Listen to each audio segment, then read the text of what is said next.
Well, guys, I gotta say, NWA Powerrr may very well be the best show on TV when it comes to wrestling. And, I gotta thank Scott Casey Gale for recommending this to me because this may not be exactly what I'm looking for in a wrestling product. It might not, be the Attitude Era, may not be the Ruthless Aggression Era, but there is definitely a love and a passion being felt here. I'm not getting the type of catering nonsense, from Dynamite or the complete sellout, mentality of WWE here.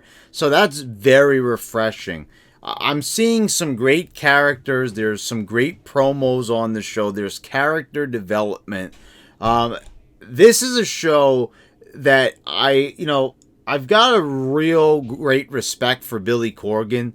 I saw what he did in his tenure in Impact, and what he did there. And he was there at the right time when they were doing the Matt Hardy stuff, and maybe Jeremy Borash had a great deal to do with that. But I also watched a little bit of his interview with Joe Rogan, which I didn't even know the interview existed until a few days ago. But this guy totally got screwed when it came to his the portion of Impact that he purchased. He found out like he didn't really own that portion of Impact because it wasn't a legally binding document, even though it was drawn up by a lawyer. It sounded like something really shady happened. Even Corgan didn't know exactly what happened. And as Joe Rogan put it, was like an old school like wrestling screw job, and instead it actually happened in real life. It wasn't kayfabe. So let's take a look at this show. So I've already reviewed. I actually have a review of episode 2 in the can, but I have episode 3 up already, a review of that. So if you haven't already checked out my first review of NWA Powerrr, which was the 3rd episode, go check that out after you watch this one, or you could come back to this video later, whatever you'd like to do. So let's go over this show from the top. So we've got James Storm and Nick Aldis, arguing. You've got Colt Cabana, you've got Eli Drake out there, and like just right here, there's so much character here. Even Colt Cabana, who I'm not a big fan of and never was, even when I used to watch ROH, this, I will give him this. The guy's got personality, but he's not the kind of personality I like. I do like that they are making him a heel, though, because this works better because he's just so dislikable. You look at that face, and we'll talk about in the main event just how annoying that this guy could really be. I mean, he's a goofball, but maybe not the type of goofballs we talk about when we do reviews of Raw and SmackDown. Like, this guy's like trying to be a goofball on purpose, and I kind of understand, why he is. This guy's very sarcastic. He likes to get a rise out of people. This is why he was such good friends with CM Punk until he started to turn on Punk in real life. So I like that they made a match here, and it's a 6-man tag, and I'm like, oh, well, here we go, WWE with the 6-man tag stuff. Let's do a random tag, right? These guys are in a feud, so let's just put it all together. No, actually, there was some real stakes here. I like this, so James Storm, wants a shot at Nick Aldis's title. So all this says that he'll give him a title shot, if he could win, if his team could win the 6-man tag. But if he loses, then he's got to give Colt Cabana a shot at his national title. But this is the other thing. He also said if he wins, he's going to have to relinquish the national title. Because he feels, all this says that if you're going to be committed to the title like him, that's the only way he would accept the challenge. And I like that there was like a number of different stakes here, that they all laid out. That was pretty simple to understand. I liked it they didn't just go for the simple, if you win, you just get the title. At least there was something if he lost, it wouldn't just be that he wouldn't get the opportunity. And even if he did win, there still would be something, that James Storm would have to lose. And I kind of like that. They really layered this. So going into the match, you feel a sense of like importance to that match. And I like how they did that. And all the personalities here really shined. It was great to have a show kick off with like all the big stars out there. Then we got a match between Trevor Murdoch and Josephus. And I didn't like Josephus at first. This guy kind of came off looking like a goofball until I realized that this is actually part of his character.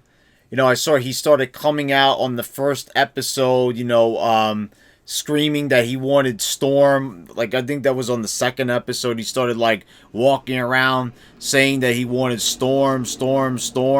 And like, I was like, what is it with this guy?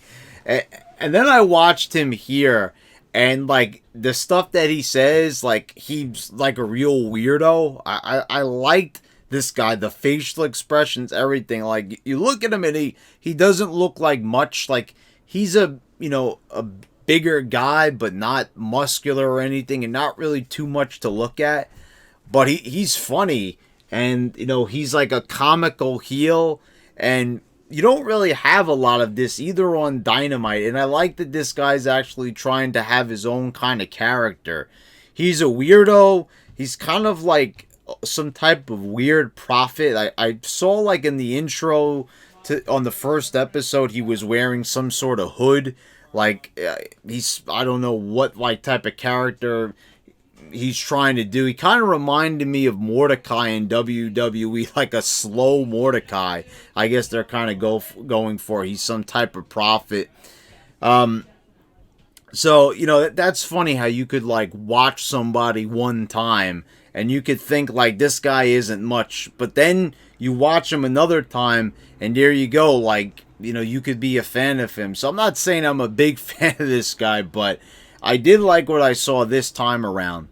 Then you had the match. Trevor Murdoch kicks the powder into his face, into Josephus's face. This was like a playoff of what he did last week. He threw the powder into Colt Cabana's eyes. This is something what I don't understand is like there was no follow up with Colt Cabana. It was kind of like they just jumped in. So now that I'm not too crazy about. You had this whole thing with James Storm laid him out, but you also had you still had that portion that was unresolved with Colt Cabana, getting the powder in the eyes, and like I didn't really understand like why that was abandoned this week. Now I get it, this is a new show. I think Corrigan and company, or like I said in my past review, they're throwing things at the wall. They're seeing with sticks. They're not really too sure like what they want to do with the show. So I kind of get that. I see what they're trying to go for there. And I checked. There was the second episode just now. I had it here in my notes. The second episode was when they did the Storm Josephus thing. So like I don't know, from the past 3 weeks now, there's a little bit of inconsistency. So I don't know. I guess they're seeing that maybe they don't want to do a program. I don't know if maybe they're weighing the crowd response, even though they have a small crowd here. I don't know what they're measuring that by. But I mean the match was okay. It was nothing to write home about. He got the powder kicked in his face.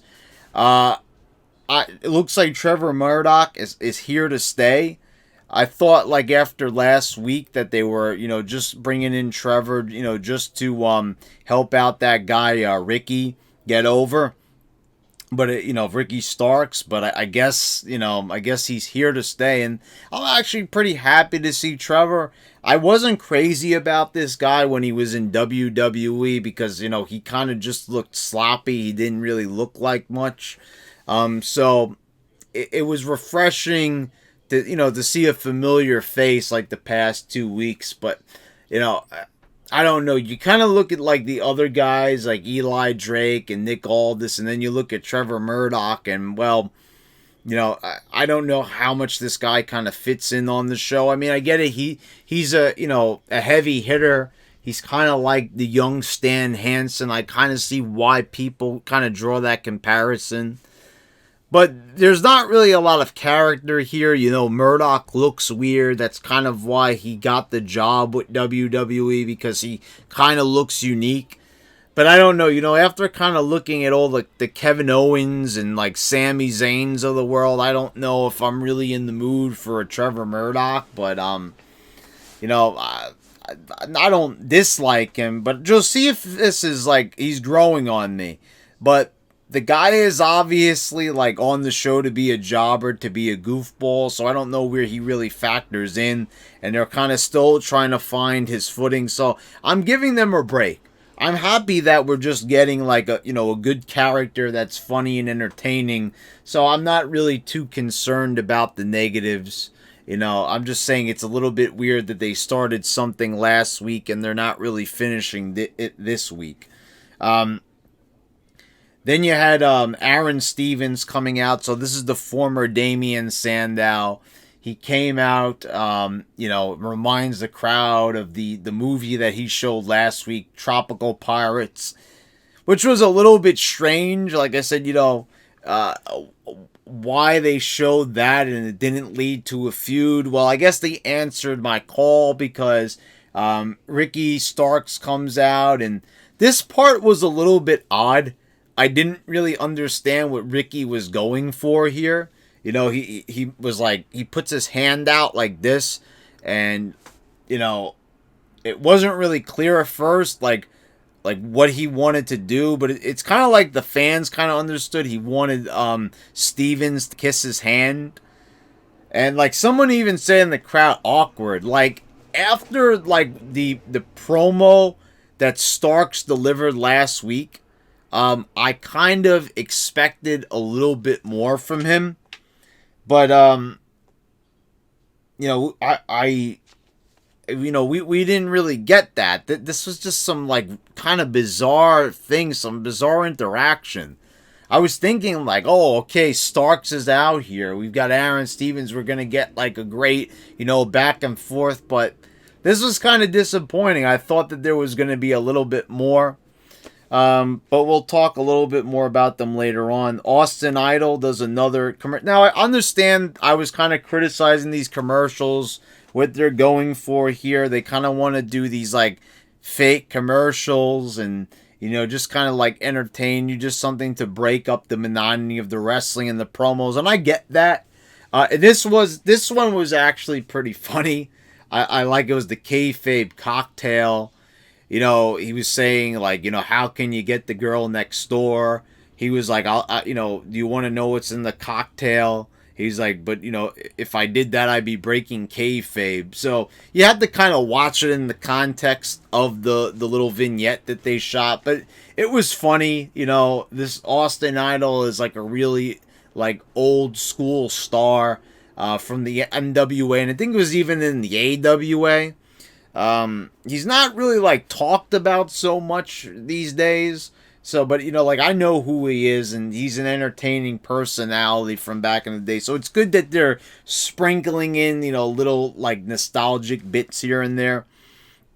The Rock and Roll Express. I mean, I never really watched these guys. They're legends. They've kind of set the precedent for like how a tag team match is supposed to be wrestled, with the baby faces getting pummeled by the heels, and then, there's the hot tag. Like, these guys basically popularized that style of tag match, and I still really like that style of tag match. That style of tag match has kind of gone the way of the dinosaurs as of late, and that's pretty sad, because now we just get these 50-50 tag matches with guys tagging in and out, hitting spots, exiting the ring. So, it's good to know that, like, these guys are still being heralded in such high regard, because they do deserve it. They've done a lot for the business and for tag wrestling, but I don't know, to have these guys out there, and I'm pretty sure they're well into their 60s.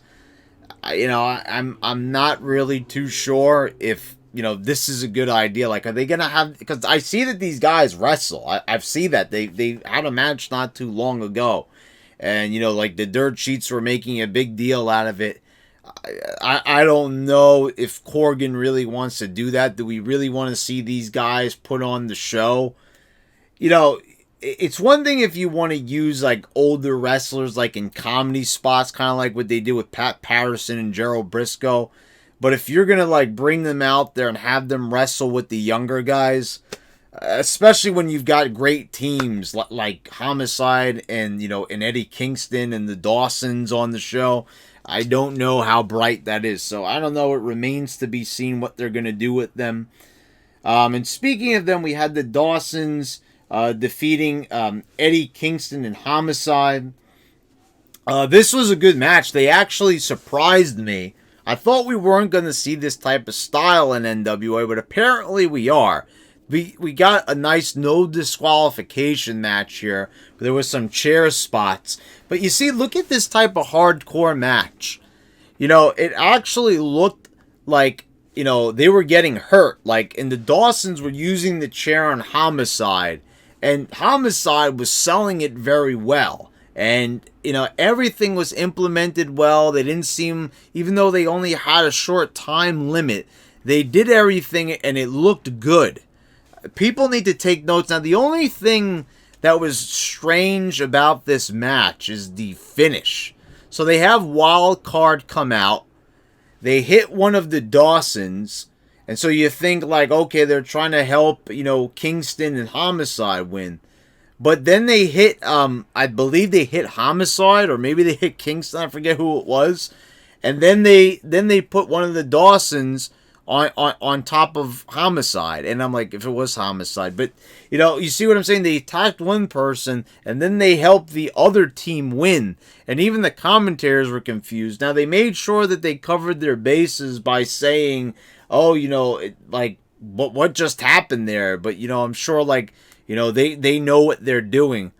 I don't know, but, I'm left scratching my head. That type of thing, I get it. They kind of maybe want to have a bit of a cliffhanger of why they did that, and the wild card is not going to explain it. But we're going to get to that in a second. Why it's a little bit strange that they're not, questioned on this at all. And we'll touch on a few other things that kind of didn't sit well with me with this. Because first of all, it's so how could that even possibly make sense? Now, I'm probably going to look like a fool, and they're going to probably have some great explanation. But, we'll see, later on what I'm going to say, because I don't want to spoil it as I go through the card here. Ashley Vox defeated Marty Bell.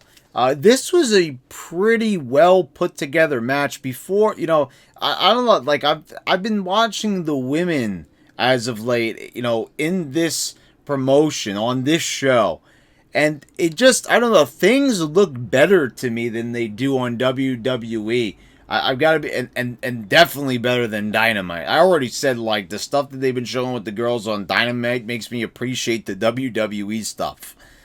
But this is good. I don't know, I feel like they're not trying too hard.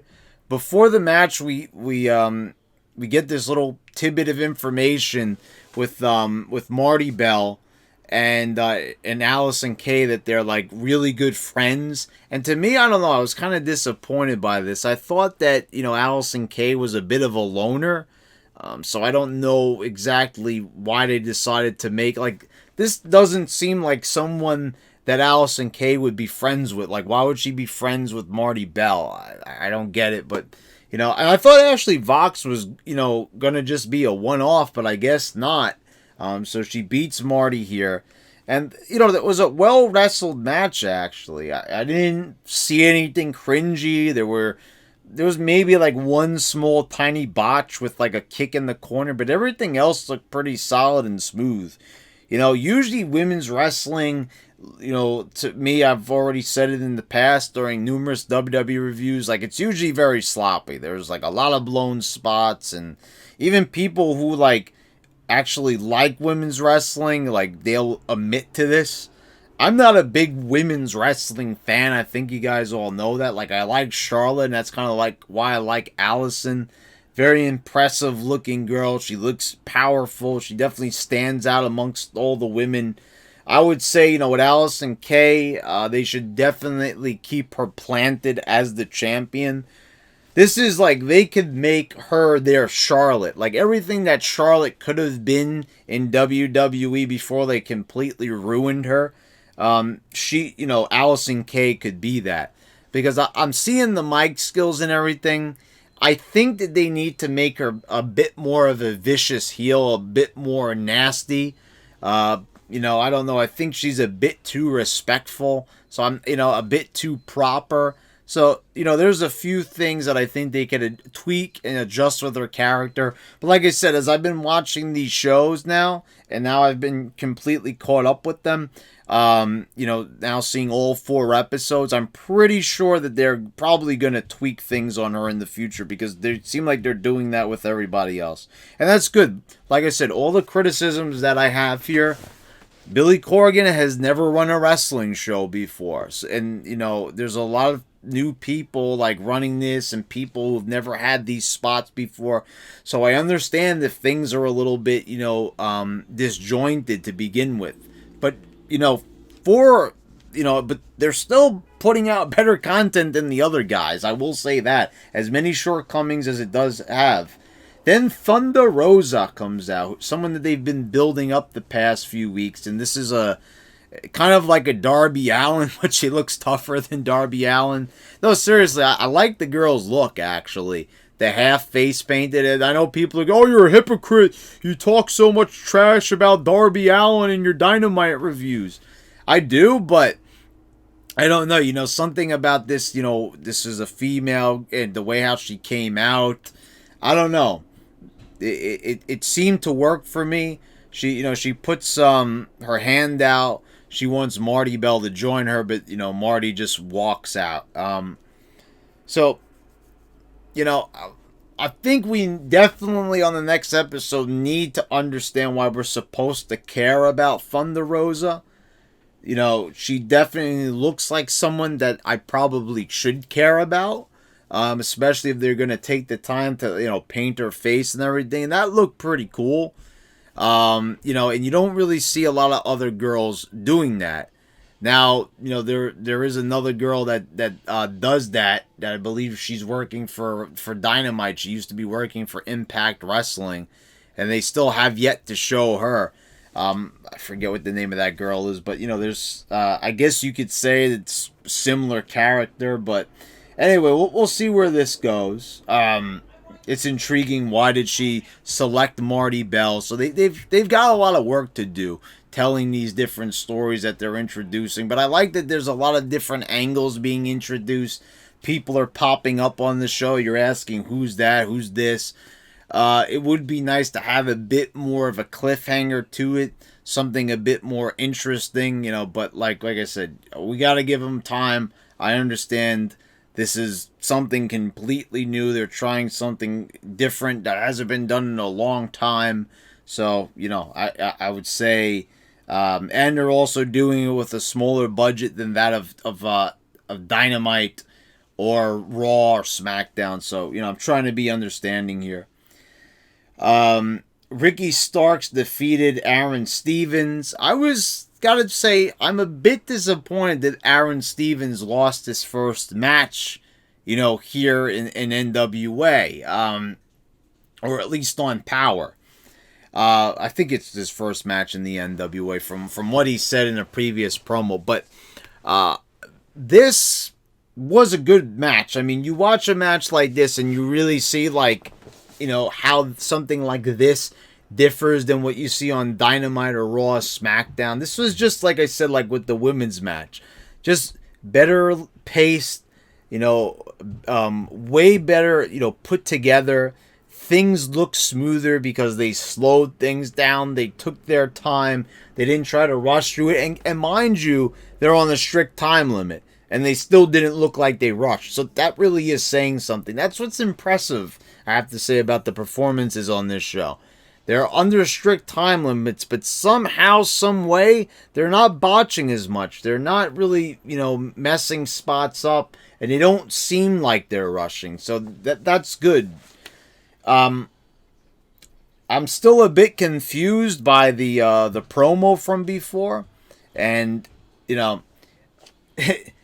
he goes for the he slapped Stevens in the beginning of the show, and then he goes to slap him again. He lets out a girly scream, and the match, I think he rolled him up, and the match ends. So like, not really the best finish, but if you look at the body of the match, it was, you really see that Aaron Stevens is a pro, and what WWE missed out on. Like, so you got guys like Ricochet and Ali, and Shorty G, and they could have had a guy like Aaron Stevens. I mean, like, look how well this guy talks.